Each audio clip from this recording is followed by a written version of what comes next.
33ಕ್ಕೆ ವಾಪಸ್ ಹೋಗ್ತಾರೆ. ಪವಿತ್ರ ಗೌಡ ಬರ್ತಾರೆ 9:30 ಸುಮಾರಿಗೆ. ಅವರು 1 ಗಂಟೆ ನಂತರ ವಾಪಸ್ ಹೋಗ್ತಾರೆ. ಆಮೇಲೆ ಹೊಡೆದು ಹೋಗಿರ್ತಾರೆ. ರಾತ್ರಿ 3:15ಗೆ ಮತ್ತೆ ಗಾಡಿ ಬರುತ್ತೆ. ಸತ್ತ ಹೋದ ನಂತರ ಏನು ಮಾಡೋದು? ಯಾರ್ಯಾರಿಗೋ ಫೋನ್ ಮಾಡ್ತಾರಂತೆ. ಫೋನ್ ಮಾಡಿದಾಗ ಕೆಲವರೆಲ್ಲ ಹೆಲ್ಪ್ ಮಾಡೋರು ಇರ್ತಾರಲ್ವಾ, ಇನ್ಕ್ಲೂಡಿಂಗ್ ಪೊಲೀಸ್ ಸಮೇತ. ಆ ಪೊಲೀಸ್ ಯಾರು ಅಂತ ಗೊತ್ತಾದರೆ ಭಾಳ ಕಷ್ಟ ಇದೆ. 30 ಲಕ್ಷ ಮೂವರಿಗೆ ಹೆಣ ಸಾಗಿಸಲು ದರ್ಶನ್ ಲಕ್ಷಗಟ್ಟಲೆ ಹಣ ಕೊಟ್ಟಿದ್ದಾರಂತೆ. ಅಲ್ಲದೆ ಇಡೀ ದಿನ ಪೊಲೀಸರು ಡ್ರಿಲ್ ನಡೆಸಿದ್ದಾರೆ. ಆ 30 ಲಕ್ಷ ಎಲ್ಲಿಟ್ಟಿದ್ದಾರೆ ಅದನ್ನು ಕೂಡ ಪಂಚನಾಮೆ ಮಾಡ್ತಾರೆ. ಎಲ್ಲದರ ಬಗ್ಗೆ ಒಂದು ಕಂಪ್ಲೀಟ್ ಮಾಹಿತಿ ನಿಮ್ಮ ಮುಂದೆ.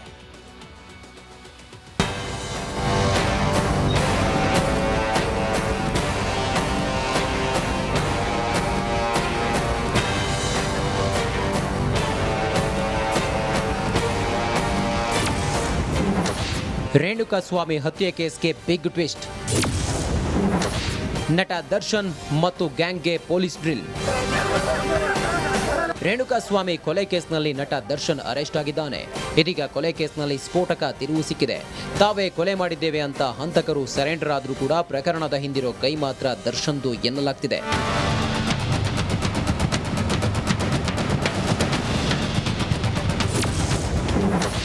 ಸರೆಂಡರ್ ಆಗುವಂತೆ ಸೂಚಿಸಿದ್ರ ದರ್ಶನ್. 30 ಲಕ್ಷ ರೂಪಾಯಿಗೆ ಶವ ವಿಲೇವಾರಿಗೆ ಒಪ್ಪಿಕೊಂಡಿದ್ದ ಗ್ಯಾಂಗ್ ಮಾತಿನಂತೆ ಕೆಲಸ ಕೂಡ ಮಾಡಿ ಮುಗಿಸಿತ್ತು.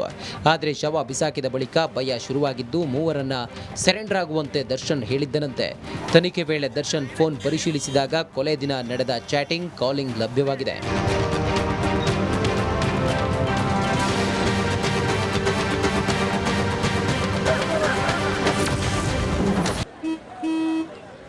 ನಡಿ ಈಗ ಶುರು ಮಾಡೋಣ. ಕೇಸರಿಯಿಂದ ಮನೋಲ್ಲಾಸ ಮನಸ್ಸು ಮತ್ತೇರಿ ಕುಣಿದಾಡಿದೆ ನೋಡು, ಮನಸ್ಸು ಮತ್ತೇರಿ ಕುಣಿದಾಡಿದೆ ನೋಡು. ಕ್ಷಣ ಕ್ಷಣವೂ ಆಚರಿಸಿ ಕೇಸರಿ ಹಬ್ಬ. ವಿಮಲ್ ಬಾಯಲ್ಲಿ ಹೇಳಿ ಕೇಸರಿ. ಕಾರು, ಜೀಪ್ ಸೀಸ್, ಇಡೀ ದಿನ ಮಹಜರ್. ದರ್ಶನ್ರ 2ನೇ ಪತ್ನಿ ಪವಿತ್ರ ಗೌಡಗೆ ಮೆಸೇಜ್ ಮಾಡಿದ್ದಕ್ಕೆ ಡೆಡ್ಲಿ ಮರ್ಡರ್ ನಡೆದಿರೋದು ಈಗ ಬಯಲಾಗಿದೆ. ಇಂದು ಇಡೀ ದಿನ ಅನ್ನಪೂರ್ಣೇಶ್ವರಿ ಠಾಣೆಯಲ್ಲಿ ಪೊಲೀಸರು ದರ್ಶನ್ ಗ್ಯಾಂಗ್ಗೆ ಡ್ರಿಲ್ ಮಾಡಿದ್ರು. ಪೊಲೀಸ್ ಆಯುಕ್ತ ದಯಾನಂದ್ ಕೂಡ ವಿಚಾರಣೆ ನಡೆಸಿದ್ರು.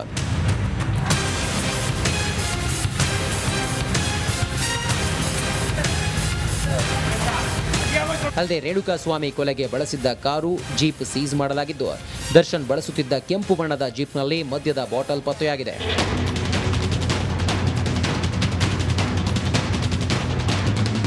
ರೇಣುಕಾಸ್ವಾಮಿ ಕೊಲೆ ಕೇಸ್ನಲ್ಲಿ ತನಿಖೆ ಮುಂದುವರೆದಿದ್ದು ಇಂದು ಆರೋಪಿಗಳನ್ನ ಮೃತದೇಹ ಸಿಕ್ಕ ಜಾಗ, ಕೊಲೆ ಮಾಡಿದ ಸ್ಥಳದಲ್ಲಿ ಮಹಜರು ಮಾಡಲಾಯಿತು. ಇಡೀ ದಿನ ಪಟ್ಟಣಗೆರೆ ಶೆಡ್, ಸುಮನಹಳ್ಳಿಗೆ ರಾಜಕಾಲುವೆ ಬಳಿ ಪಂಚನಾಮೆ ಮಾಡಲಾಯಿತು.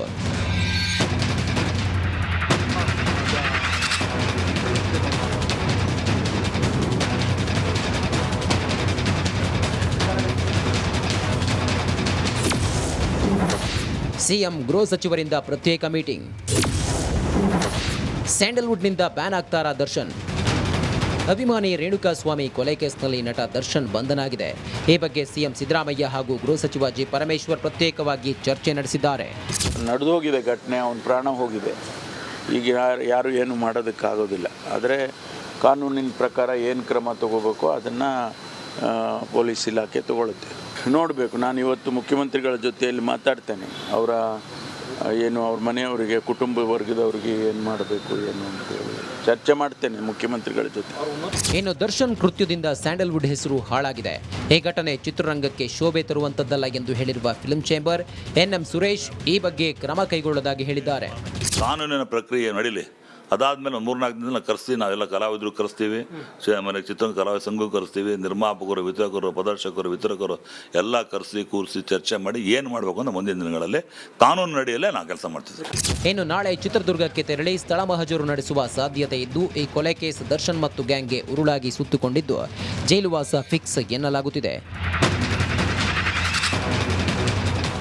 Bureau report, republic Kannada.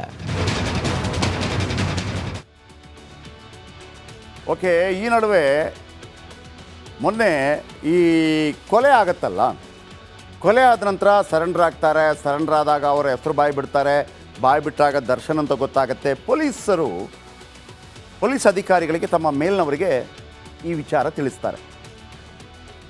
ಈ ವಿಚಾರ ತಿಳಿಸಿದಾಗ ಒಂದು ಹೈ ಪ್ರೊಫೈಲ್ ಕೇಸ್ ಇದು ಕಮಿಷನರ್ ಅವರ ಗಮನಕ್ಕೆ ಬರುತ್ತೆ. ಪೊಲೀಸ್ ಕಮಿಷನರ್ ಅವರ ಗಮನಕ್ಕೆ ಬರುತ್ತೆ. ಅಲ್ಲಿಂದ ಗೃಹ ಸಚಿವರ ಗಮನಕ್ಕೆ ಬರುತ್ತೆ.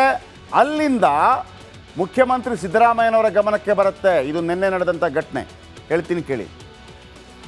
ಆದರೆ ಸಾಧಾರಣವಾಗಿ ಒಂದು ಹೈ ಪ್ರೊಫೈಲ್ ಕೇಸ್ ಅಂತ ಹೇಳುವಾಗ ಸಾಧಾರಣವಾಗಿ ಬಚಾವ್ ಮಾಡೋ ಪ್ರಯತ್ನಗಳಾಗತ್ತೆ, ಇಲ್ಲ ಅಂತಲ್ಲ. ಆದರೆ ಯಾವಾಗ ಇದು ಕೊಲೆ ಕೇಸ್, ಮರ್ಡರ್ ಆಗಿದೆ, ಸಾಕ್ಷಿಗಳಿದೆ ಅಂತ ಗೊತ್ತಾಗತ್ತೆ, ಗೃಹ ಸಚಿವರಾದಿಯಾಗಿ ಮುಖ್ಯಮಂತ್ರಿ ಆದಿಯಾಗಿ ಗೋ ಹೆಡ್ ಅಂತ ಹೇಳ್ತಾರೆ. ಹಾಗಾಗಿ ಪಟ್ ಪಟಾಪಟ್ ಕೆಲಸಗಳಾಗತ್ತೆ. ಇಲ್ಲಿ ನೋಡಿ ದರ್ಶನ್ಗೆ ಯಾವೆಲ್ಲ ರೀತಿಯಲ್ಲಿ ಇದು ಸುತ್ತಕೊಳ್ಳುತ್ತೆ ಅಂತ. ನಂಬರ್ 1, ರಾಘವೇಂದ್ರಗೆ ಫೋನ್ ಮಾಡಿ ವಿಚಾರಿಸು ಅಂತ ಹೇಳಿದ್ದು ಸ್ವತಃ ದರ್ಶನ್, ಸಿಕ್ಕಾಕೋತಾರೆ. ಆತ ಕಿಡ್ನಾಪ್ ಮಾಡಿ ಕರ್ಕೊಂಬರ್ತಾನೆ ದರ್ಶನ್ ಆಣತಿ ಮೇರೆಗೆ. ನಂಬರ್ 2, ಸಿಕ್ಕಾಕೋತಾರೆ. ಶೆಡ್ನಲ್ಲಿ ಜನರನ್ನು ಸೇರಿಸು ಅಂತೇಳಿ ವಿನಯ್ಗೆ ಕರೆ ಮಾಡ್ತಾರೆ, ಜನರನ್ನು ಸೇರಿಸ್ತಾರೆ. 3ನೇ ಪಾಯಿಂಟಲ್ಲಿ ಸಿಕ್ಕಾಕೋತಾರೆ.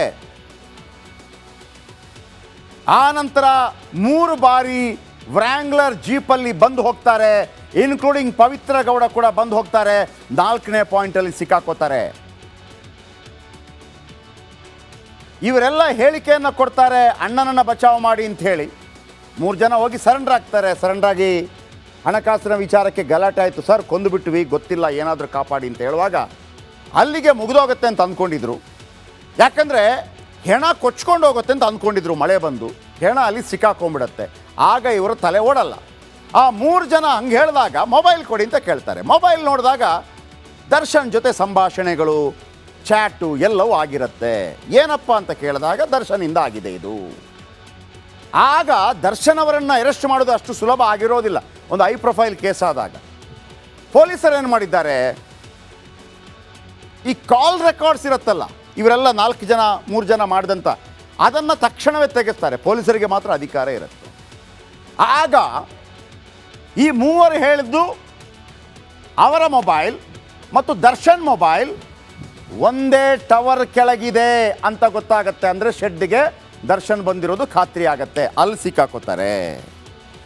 ಆಮೇಲೆ ಸರೆಂಡರ್ ಆಗೋದಕ್ಕೆ ಹೇಳಿದ್ರು ಅಂತ ಇವರು ಹೇಳಿದ ಕಾರಣಕ್ಕಾಗಿ ದರ್ಶನ್ ಮತ್ತೊಮ್ಮೆ ಸಿಕ್ಕಾಕೋತಾರೆ. ಆಮೇಲೆ ಶವ ವಿಲೇವಾರಿ ಮಾಡೋದಕ್ಕೆ 30 ಲಕ್ಷ ಆಮಿಷ ಒಡ್ಡುತ್ತಾರೆ, ಅದರಲ್ಲೂ ಸಿಕ್ಕಾಕೋತಾರೆ. ಆಮೇಲೆ ಸ್ವತಃ ಹಲ್ಲೆ ನಡೆಸಿದ್ದಾರೆ, ಅದೂ ಸಿಕ್ಕಾಕೋತಾರೆ. ಆಮೇಲೆ ಹೆಣ ಎಸೆಯೋಕ್ಕೆ ಐಡಿಯಾ ಕೊಟ್ಟಿದ್ದು ಕೂಡ ದರ್ಶನ ಆಗಿರೋ ಕಾರಣಕ್ಕಾಗಿ ದರ್ಶನ್ ತಪ್ಪಿಸಿಕೊಳ್ಳೋದಕ್ಕೆ ಸಾಧ್ಯನೇ ಇಲ್ಲ. ಬಾಸ್ ಈಗ ಬರಿಗೈ ದಾಸನಾಗಿದೆ.